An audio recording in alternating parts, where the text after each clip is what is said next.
Вечер, начавшийся так давно, уже растворился в ночи, и нормальные люди сейчас досматривали свой 10-й сон.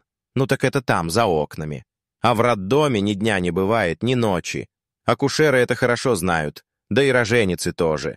И никто, что примечательно, на такой порядок не сетует. «Ну давай еще, милая», — ласково сказала Антонина Сергеевна.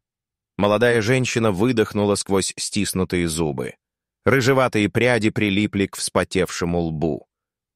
«Ты молодец, у тебя все отлично получается», — подбодрила ее акушерка. «Сейчас схватка пойдет, и тушься изо всех сил, хорошо?» Роженица слабо улыбнулась. «Постараюсь, я постараюсь». Она прикусила губу. «Давай, тушься, еще, еще, еще. Молодец, вот умница, еще чуть-чуть». Все. Малыш рыбкой скользнул в теплые руки Антонины Сергеевны и тут же оглушительно закричал.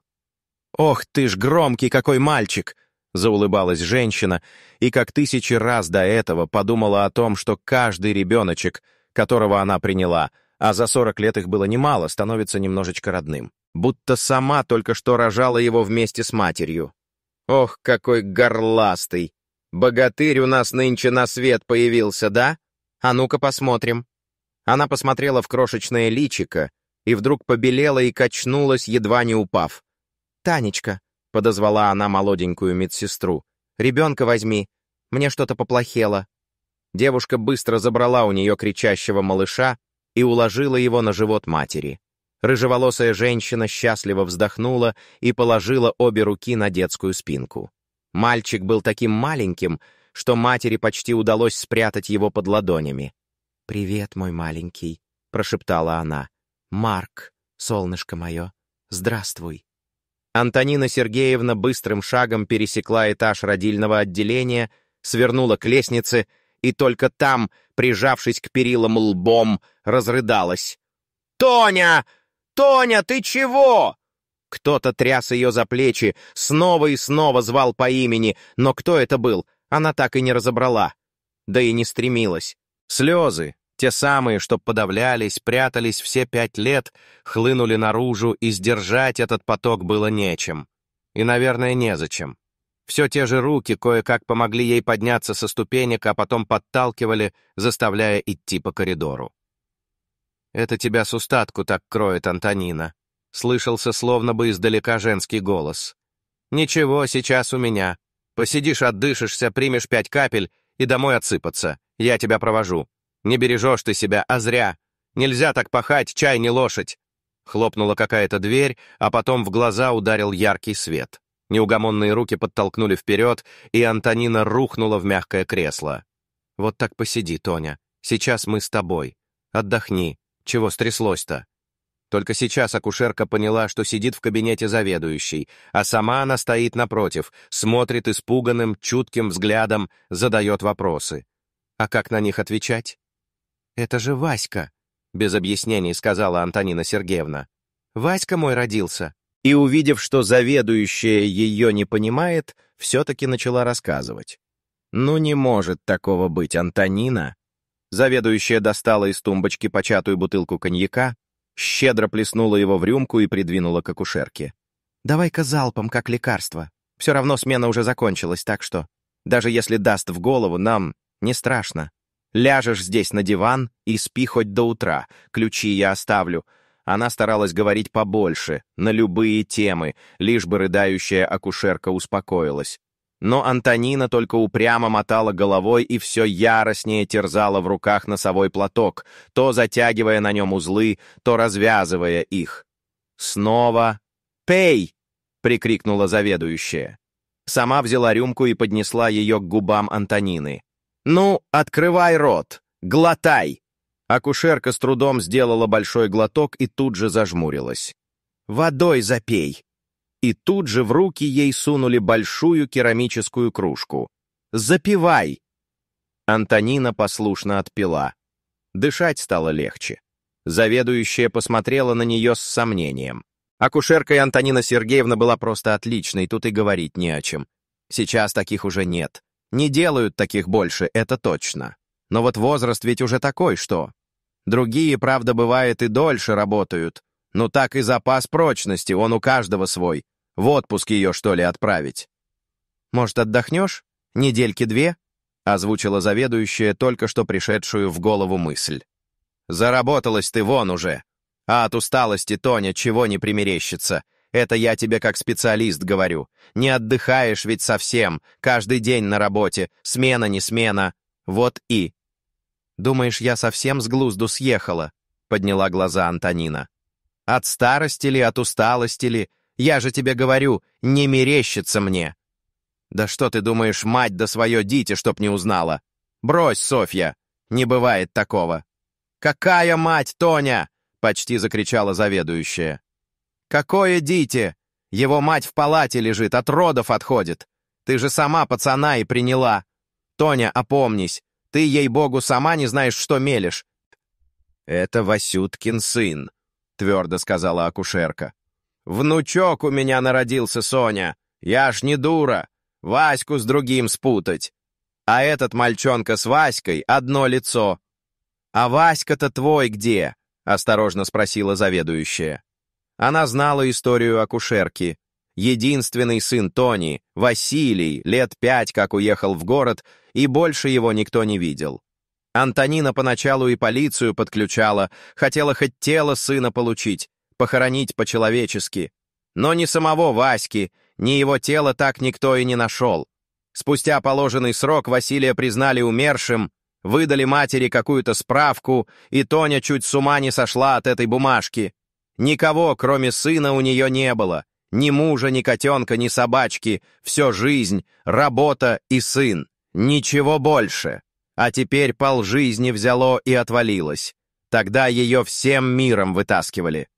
Заведующая тащила Антонину на работу, уверяя, что молодняк у них в роддоме наитупейший, все как на подбор, простых вещей не знаю, элементарного не умеют, и без старших опытных коллег им нипочем не справиться. А в редкие выходные, когда удавалось уговорить Тоню пойти домой отоспаться, соседи по очереди заглядывали в гости и, сменяя друг друга, сидели у нее с утра и до позднего вечера.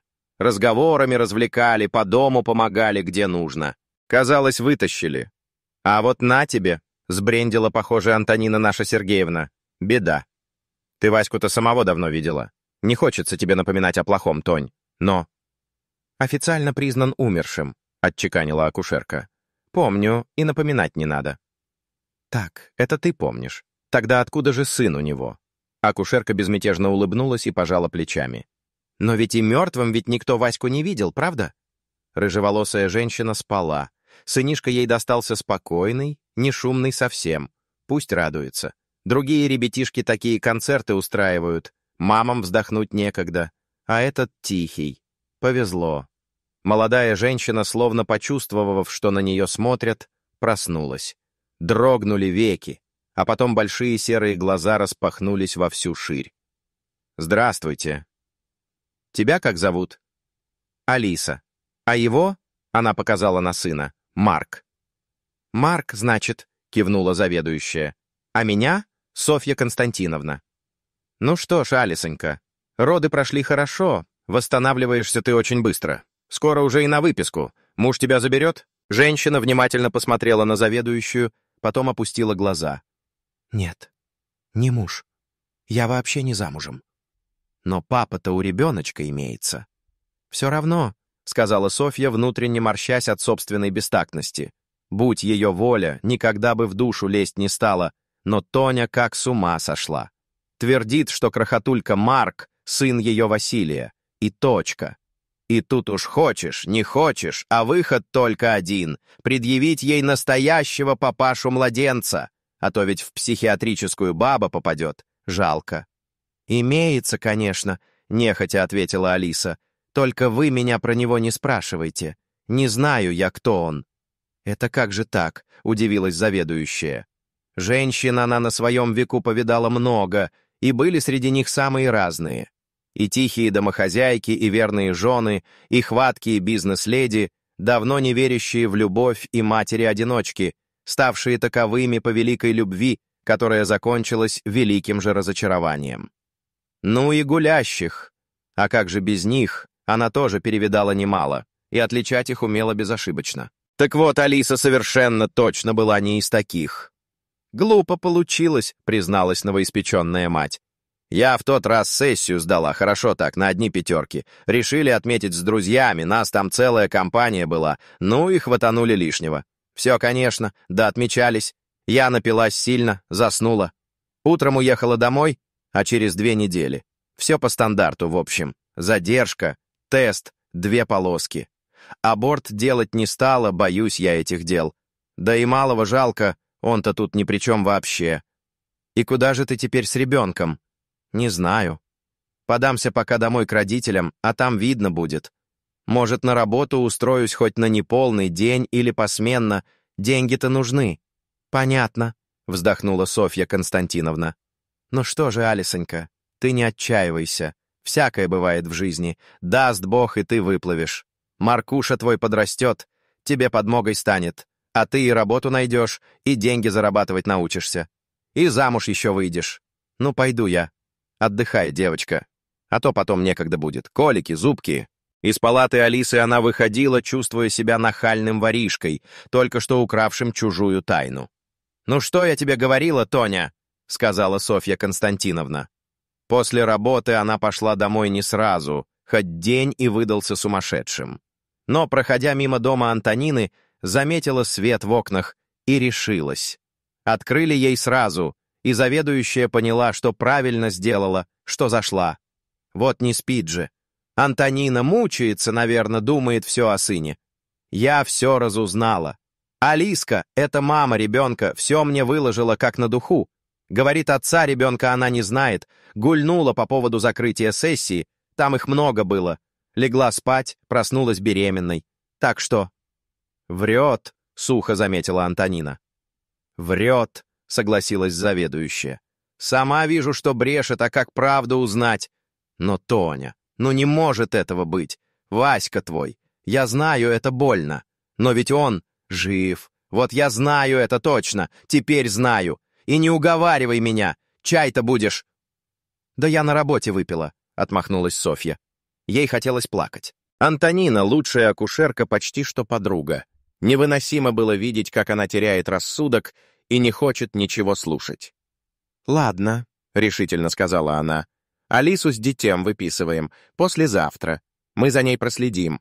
Сядем в мою машину и поедем следом. Но обещай, если никакого Васьки не встретим, то ты об этой истории забудешь навсегда. Обещай, Тоня. Потому что...» «Что потому что?» «Потому что я за тебя боюсь», — просто закончила заведующая. Из роддома Алиса вышла задумчивая, крепко прижимая к себе малютку. Марка. Постояла, огляделась вокруг, словно убеждаясь. Весна никуда не делась, вот она вся тут, с ее солнцем, лужами, набухшими почками, на обалдевших от тепла ветках. И пошла неторопливо, медленно, в сторону остановки. «Знаешь», — задумчиво сказала Антонина, провожая взглядом девушку, «мне ее жалко. Как-то так. Не в общем даже, а вполне конкретно». «О чем ты?» Софья медленно ехала следом за Алисой, стараясь держаться на солидном расстоянии. Оттого казалось, что маленький серебристый автомобильчик тащится неловко и лениво по весенней грязи. То ли скорости в нем нормальной не осталось, то ли на солнышке греется. Я о том, что всю жизнь боялась, что влюбится мой Васька в какую-нибудь богатейку, а она ему всю душу изорвет в клочья, а потом и променяет на другого. Равного, понимаешь? Они-то ведь денежные, которые на деньгах жениться хотят. А вот на эту Алиску смотрю, нормальная же девчонка в общем. Видно, что нормальная. Тихая, не наглая. Голова и то не крашена, и на лимузинах за ней никто не приезжал. Да и передачек-то даже не было. Родители, видать, далеко, а может быть, работают много, вот о ней и позаботиться некому. И вот, чтобы моему ее не встретить, уже бы старший их в детсад ходил. Ну или я бы с ним нянчилась. Заведующая опасливо покосилась на Антонину. Опять она за свое. Надо бы придумать что-то, отвлечь ее, заговорить. Алиса тихо села в автобус и устроилась с малышом у окна. «Ну вот, хоть не стоя поедут», вздохнула Антонина. Эх, Васька, Васька, куда ты глядел? Только Тоня, надеясь сбить подругу с этой сумасшедшей волны, спросила Софья Константиновна. «А почему ты боялась, что твой Васька именно в богатую влюбится? Ему что, простые девчонки не нравились?» «Да это я так», — поморщилась Антонина, и сразу стало понятно, что ей неприятен этот разговор. Но выговориться очень хотелось, так что она продолжила, стараясь по возможности рассказывать сухо и коротко. «В юности был у меня один, парень мой, ухаживал он за мной долго, красиво так. Цветочки дарил каждый раз, стихи даже читал. Я долго держалась, а потом как-то неделя проходит, другая, а его все нет. А у меня сердечко кровью обливается, любила ведь его. Только все. Гордой хотела казаться. Все ночи ревела белугой. Потом он приехал, я, конечно, сразу вся расцвела, как дура. Плачу, обнимаю его, рук разжать не могу. Тут-то он мне всю свою правду и выложил. Мигом ручки разжались. Какую правду? Софья пристроилась за автобусом и старалась ни на миг не выпускать его из виду. На остановках приходилось трудно. Надо было следить, не вышла ли ни незаметно и Алиса вместе с потоком пассажиров. Но каждый раз оказывалось, что она сидит все там же, у окна, и смотрит то на улицу, то на своего малыша-сынишку. «Правду», — проворчала Антонина, «что папенька егойной простую девчонку в снохи не желает. Хочет, чтоб такую, чтоб и родители при деньгах были, и сама. Так вот моя любовь и окончилась». «А парень-то чего?» — усмехнулась Софья. «Так вот взял и папашу послушался, спорить не стал. А Артурка-то? Да какой из него спорщик? Домашний мальчик, тихий, в шахматы играл хорошо. Поплакали мы с ним вместе, а потом он уехал. Ну и все. Обидно было. Если б разлюбил, наверное, и то не так бы обидно, а тут просто. Отца послушался. А Васька? Это его сын, Артуркин». «Нет», — качнула головой Антонина и надолго замолчала. Наверное, воспоминание об отце Василия было не из приятных. «Вот я и боялась, что и с Васькой так же будет», — снова заговорила она. «Не хотела я ему такого, понимаешь?» «Понимаю». Софья не отрывала взгляда от автобусной остановки. Какие же глупости рушат людям жизнь. Какой-то папаша со своим отцовским повелением, и вот рухнула юная любовь. И жалко ведь, жалко до слез. Мальчишка этот, Артурка, или как там его? Он, может, и неплохой был, не подлый, просто пацан еще. Молодо зелено. Был бы постарше, поопытней, глядишь, и остался бы с Тоней, а отец бы простил со временем. Куда ему деваться? А так, вот и Артурка слезами умылся, и Тоня всю жизнь без мужика. Работа, сын. Чего же тут не понять? Смотри!» Алиса вышла из автобуса последней. Марка. Она чуть покачивала на ходу. Наверное, малыш уже проголодался. «Вижу», — почему-то шепотом отозвалась Антонина. «Давай за ней, только медленно». Девушка уверенным шагом шла прямо к новостройке. Дом был богатый, явно не для всех.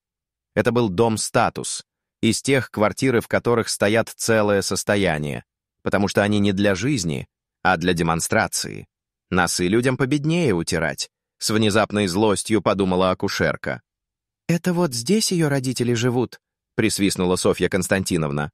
«Однако, интересная история вырисовывается у нас, Тонь. Родители-то у девчонки не бедные, а дочь в поселковом роддоме рожала, да еще и на автобусе до дома добирается. Дела. Что ж это они кровиночку-то свою так не любят? На курортах, небось, прохлаждаются», — буркнула Антонина. «Не до дочери им, не до внука. Не люди». Алиса тем временем достала из кармана ключи и вошла в подъезд. «И что теперь?» — растерянно спросила заведующая. «Назад надо поворачивать. Не встретили мы никого. Поедем?» В глубине души она была даже рада, что вся эта история с помешательством Антонины имеет реальный шанс закончиться прямо здесь и сейчас. Теперь они вернутся домой, Тоня, наконец, выспится, а с утра придет на работу, и все будет как обычно. Роженицы, новорожденные малыши, улыбки и чай. В перерывах. Антонина отвлечется, и это поможет ей вернуться в колею. Через месяц она и вспоминать забудет о рыженькой Алисе и ее Маркуше. «Поедем?» «Тссс!» Тоня подняла руку, прижала к губам указательный палец. «Помолчи ты, Соня, ради бога!» Лицо ее побледнело, и вся она будто заледенела. На один долгий, бесконечно долгий миг. Заведующая проследила за ее взглядом. Дверь подъезда, в который несколько минут назад вошла Алиса, снова распахнулась. На улицу шагнул парень. Среднего роста, крепко сложенный. Сколько ему? 25? 30? Софья мотнула головой, отгоняя эти бессмысленные подсчеты. Главным было то, что не нужно было быть 7 пядей во лбу, чтобы понять, что этот парень совершенно точно родственник Антонины, причем не дальний. «Васька!» Антонина так резко распахнула дверь авто, что заведующая испугалась. Выломает же к чертям! Но дверь уцелела. А Антонина уже бежала по улице навстречу сыну. «Василек! Васенька!» Они почти что врезались друг в друга, и Софья на секунду зажмурилась. Что если Тоня и впрямь помешалась? И сейчас этот Вася, который не Вася вовсе, а какой-нибудь Дмитрий, оттолкнет сумасшедшую бабку? Или если это и есть Вася? Вдруг он не захочет признать мать? Посмотрит холодно, свысока, процедит сквозь зубы. «Женщина, я вас не знаю. Вот что тогда с Тоней делать? Не надо было ехать сюда. Или надо было, но одной, без нее. Ох, Господи Боже!» Она осторожно приоткрыла глаза, и словно гора с души свалилась. Васька прижимал к себе мать, целовал ее в поседевшую макушку и, кажется, даже плакал. «Прости меня, мама. Я не мог рассказать тебе всего». Он сидел на заднем сидении машины, не выпуская руки матери из своей. «А бросить мать на 5 лет мог, значит?» — фыркнула Софья. «Так уж жизнь сложилась», — грустно сказал он. «Мама всегда боялась, что я полюблю девчонку из богатой семьи. И вот так оно и получилось. Алиса хорошая, мам. Она тебя, кстати, сразу узнала. Потому и врала напропалую, лишь бы ты ни о чем не догадалась. Рожать-то она не у вас собиралась. Но вот, застряла на трассе, схватки начались. Скорая довезла до ближайшего роддома, а ближайшим как раз ваш и был. Она мне звонила, запретила ее забирать. Так почему ты не давала себе знать?» — спросила Антонина, поглаживая руку сына. Она не сердилась на него. Разве могло хоть что-то иметь значение, когда он рядом, ее Васька Василек, сорванец ее любимый, бестолковый? «Я все думал, как бы тебя с Алиской познакомить. Надеялся, что ты ее увидишь, и понравится она тебе. Ну как она может не понравиться-то, мам? Ты же ее видела. Я тогда целый план сочинил, но вот. Как-то раз Артур Александрович, это отец Алискин, меня попросил зайти к нему в кабинет, какую-то книгу принести. Он ученый был, вечно с книжками своими. Ну, я и пошел. И увидел у ее отца кое-что. Твою, мама, фотографию. На столе стояла в круглой такой рамочке, старая уже. Я к нему. «Откуда, говорю, у вас мамино фото?» А он нахмурился, замолчал. Потом спрашивает: «А это что, и правда мама твоя? Антониной зовут?» Вот тогда мне Артур Александрович все и рассказал, что ты его первой любовью была, но не сложилось.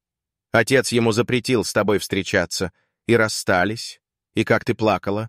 Все мне рассказал, и как забыть тебя не мог. Даже когда и женился уже, на ком отец сказал, и когда и Алиска уже у него родилась. А он все тебя помнил, жалел, что смолодушничал тогда. Отца расстраивать не хотел, тот уже старый был. Я тогда сразу все понял. И почему ты богатых так ненавидела? Понял, и что никогда ты Алису мою не примешь, если узнаешь, чья она дочь. Алиса. Она сказала: «Мама дороже, девчонок много, а мать только одна». А я как с ума сошел. Чувствую, не могу я без нее. И до сих пор не могу. Вот тогда я в город сбежал, сменил имя. Иногда только ночью приезжал к твоему дому, смотрел. Прости меня, мама. «Козел», — не удержалась Софья Константиновна. «Любовь у него, видишь ли». «Любовь», — кивнул Василий. «Вот и сын у нас уже родился, мама, внучок твой. Может, пойдем к нам? Чаю попьем, с Алисой еще раз познакомитесь. Уже как родные. Пойдем, мамуль». «Ну тебя», — всхлипнула Антонина. «Пошли, не чужие ведь».